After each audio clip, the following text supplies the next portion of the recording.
Hi everybody, it's Patty Ann here, and today I'm going to show you a new tutorial using Floriani Total Control U software. So I'm going to click on it to open it. It takes a moment to open it, and what we're going to work on today is something called jacket keepers. So when you first open Floriani, you can click here to enter my Floriani club, which is what we're going to do. And when you click on that, it opens up like this. I will assume that you've already gotten your password from Floriani. You would enter it here, your email address that you signed up with, and your password. I've saved mine, so it comes up automatically. I'm going to sign in. And we come up to the thing I said we're going to work on, which is jacket keepers. Okay, so this is it. It's a guest written post by Martie Sandell, who's a Floriani educator. Notice here it shows where you can download all of the free files that Floriani has been giving out. I think this goes back to 2010, I believe. This month we're going to use the August 2016 free files, and we're specifically going to use this little guy right here, the book bag. Martie's going to walk us through changing the size of the stitches or the width of them on his arms and legs, also adding text, and perhaps changing the eye color. So let's get started. The first thing she says to do is open your design in FTCU. So let me open up my Floriani.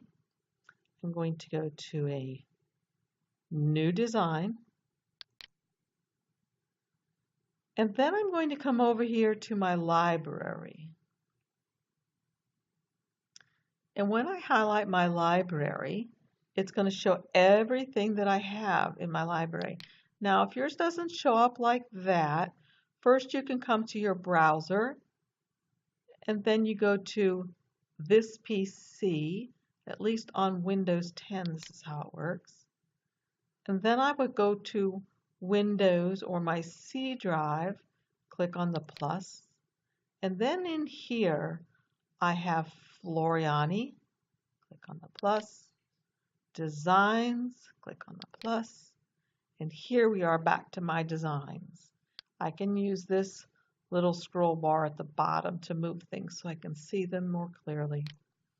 So I'm going to go down. I have a lot of stuff in my designs. You probably don't have this much yet, but maybe you have more. But I'm going to come to my free monthly designs because that's how I named mine. And I'm going to click on the plus sign to the left of the file folder because this means there's more stuff in it. Let's see what's in there. Click on it. Okay, there are all the months where they have given us 3 free designs. I'm going to click on August, the little plus sign to the left again because that shows me that there are more things in this folder. Okay, these started in 2010 and go all the way until 2016. There's nothing inside of this folder, well, nothing else that will drop down, but there are things inside of this. I'm going to highlight it now.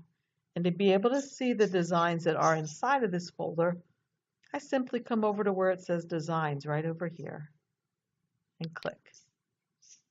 And that shows me all the designs that are in that folder. Well, the one that Martie wants us to use is this little fella called backpack.waf. It's a WAF file right now, but you'll be saving it as one that's appropriate for your embroidery machine at the end. So let's click on him, hold down your mouse button, and drag him over onto our paper, our new project. Now, looking back at the paper, I printed mine off, but you can look back on the web page. It says, open the design in FTCU, which we've done. In the sequence view, click on the parts shown. Now, the parts that Kathy has shown, or I'm sorry, Martie has shown are his arms and his legs. So where is the sequence view? I can use this little pin, which will auto hide the design view because I don't need this right now. Auto hide. Actually, I think I'll exit out to close it. Okay, so now we have the sequence view down here. And she says to click on these 4 appendages or limbs or body parts. Now, if I try to click on his arm, everything gets clicked. Everything gets highlighted. So that's probably why she said to work in the sequence view. Well, when I'm trying to do something like this, I like the sequence view to be as large as it can. So notice what I'm doing. It was looking like this with the properties box up here and the sequence view down here. If I want to change it so my sequence view is much larger, just go up here to this little box that says properties, and it kind of toggles the properties area on and off. So I'm going to click on it and notice that the sequence view gets much larger. Now, as I said, she said she wants us to click on his 2 arms and his 2 legs. I'm looking through here. This is the applique placement, so that wouldn't be it. Applique tack down, the second applique placement and tap down. This is the red border, pure white. I'm not sure what that is. There, the black. That's what I'm looking for, I bet. So let's open this to the left of that icon where the black is, because indeed I can see his arms and legs. Do that. And now, let's see, does it say on her directions that there are steel stitches?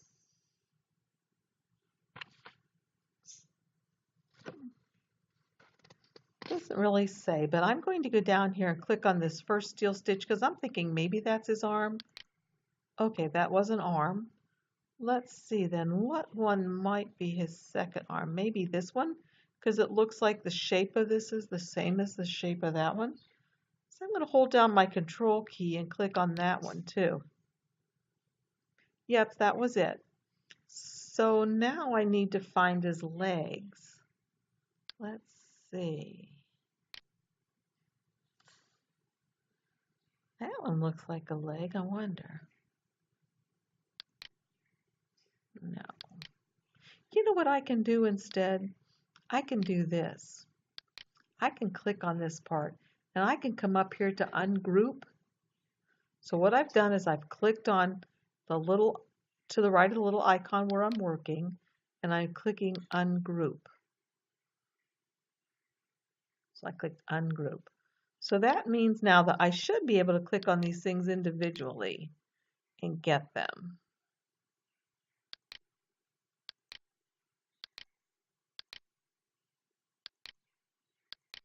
Sometimes it's a little bit tricky. And I don't know why that's grabbing the run stitch.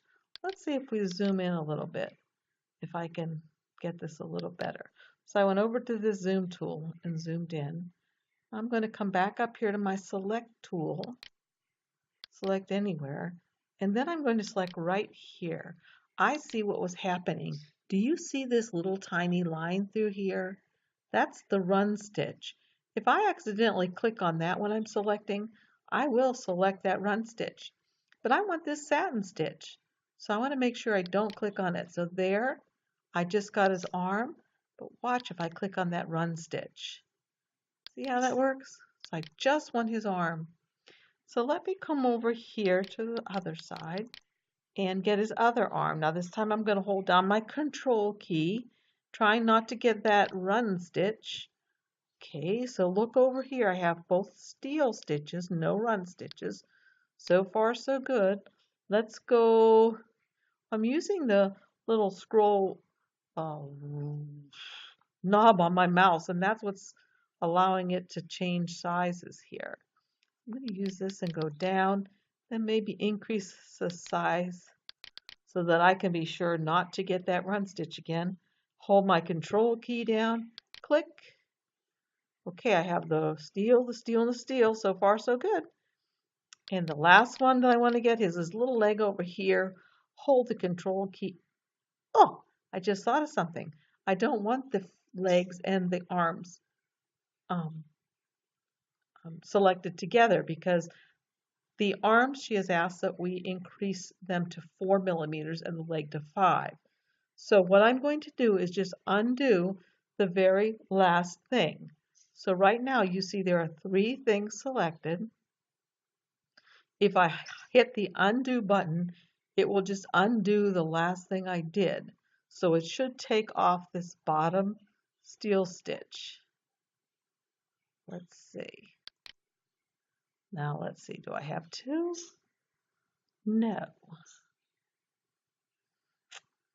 Okay, I'm not sure what happened. Let's see, who do I still have selected? Nobody right now since I selected there.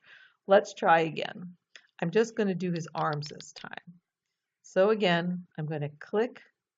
I have the selection tool selected. I'm going to click here where it's not the run stitch. Okay, I have that one. I'm going to come over here to the other arm, hold down my control key, click on that one.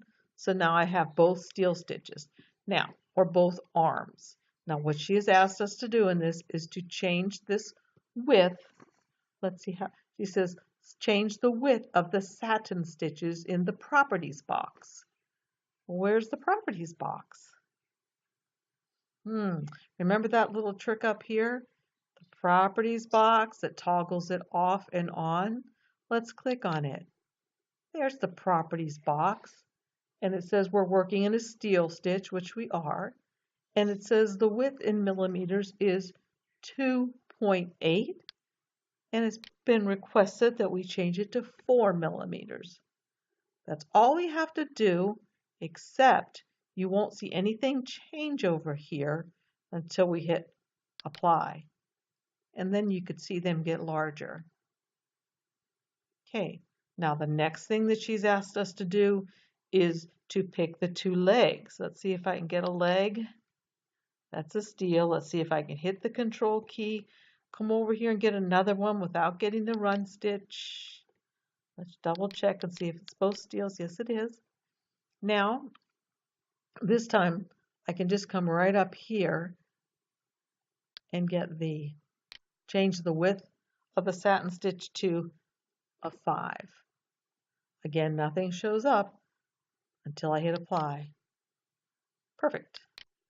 Okay, the next thing that she's asked us to do, but actually before I do this, I think what I'll do is I'll click on this Floriani, the poly where the black was, highlight it, and I'm going to group those items back together as they were originally. Okay, so now they're grouped together again. Now the next thing she said that we can do if we'd like is to change the color of the eyes.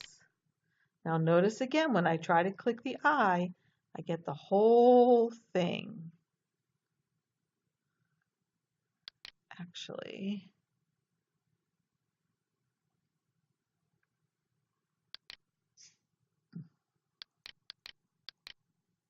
yes, now I get the whole thing.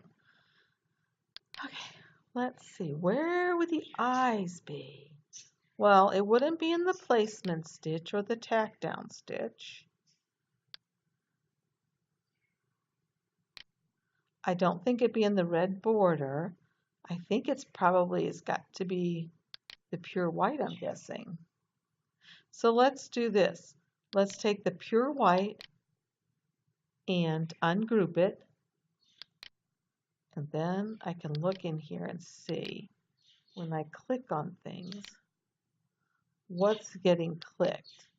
So the first thing was a hand and a foot and a foot and a hand and there's an eye and there's an eye.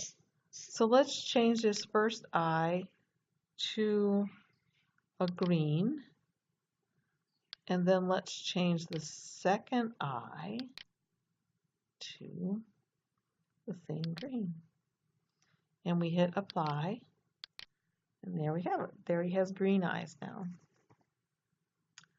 Okay, the next thing that she asked us to do is to add a name and use the Andrew font. So let's see, how do we do that? We're going to go over here to the text tool, and we're going to click on the regular text tool, And then I'm going to come here and click where I'm going to put the text.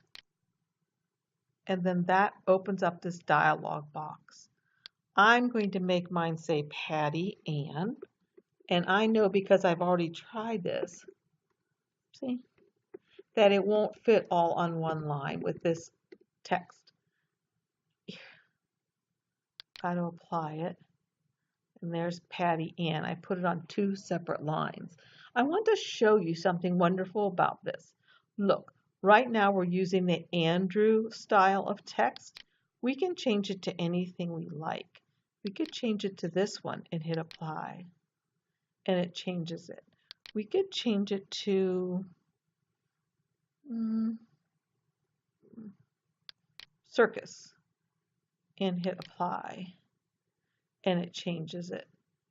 Lots of things that you can do here. Notice my P and A are odd, but there's things that we can do. But what I really want to show you is, let's go back to Andrew. And under Andrew, if you come over here to this little question mark and click on it, it will tell you for the font named Andrew. These are all the characters that are in there, and the minimum height is 0.4 inches or 10 millimeters. The maximum height is 100 millimeters or 4 inches. So you can make this font very tall, 4 inches tall, and it will still work out well and look good. So that's really cool to know. So remember 4/10 and 4 inches on this one. Let's look at another one just for fun. I don't even know what any of them do, so let's try this one. This one can be 0.3. Oh, the maximum height is even less than an inch. It's 0.79 inches. So this one can't be made into a very large font at all. So that's what you do. You just click on this little plus.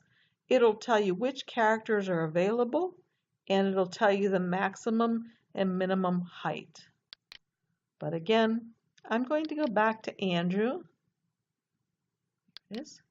And again, okay, let me hit apply. And there it is, and it's way too large.